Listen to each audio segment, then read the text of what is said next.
एक घने जंगल में बंदरों का एक गिरोह रहता था।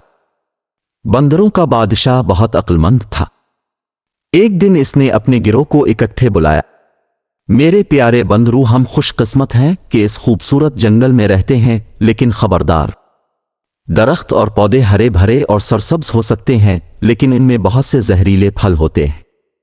तालाब साफ चमकता हुआ पानी हो सकते हैं, लेकिन इनमें से एक में भूत रहता है। इसलिए पहले मुझसे पूछे बगैर कुछ ना खाओ और ना पियो।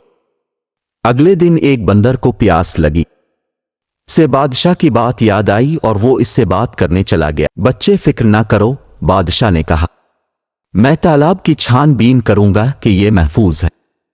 जब वो तालाब के करीब पहुंचा तो उसने देखा कि बड़े बड़े कदम अंदर जा रहे हैं, लेकिन बाहर नहीं आ रहे हैं। बादशाह ने नतीजा अखज़ किया कि ये वो जगह है जहां भूत छुपा हुआ था। सब बंदर रोने लगे, इस फिक्र में कि वो पानी कैसे पिएंगे। बादशाह ने उन्हें तसल्ली दी और भूत का मुकाबला करने चला गया। भूत ने कहकहा लगाया, तुम बड़े मखमसे में हो बंदर बादशाह। अगर तमेरी बंदर तालाब में आए तो मैं उन्हें खा लूंगा। अगर वो ऐसा ना करें तो वो प्यास से मर जाएंगे।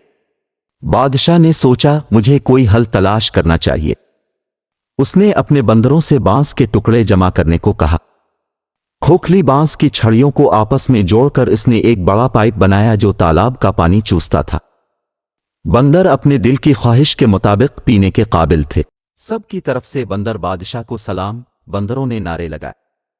वो भूत जिसे बंदर बादशाह ने अपनी समझदारी से शिकस्त दी थी, वो लंबे चेहरे के साथ तालाब में वापस चला गया। जब चीजें मुश्किल लगें तो कभी हिम्मत न हारें, बंदर बादशाह की तरह बासबर और होशियार रहें।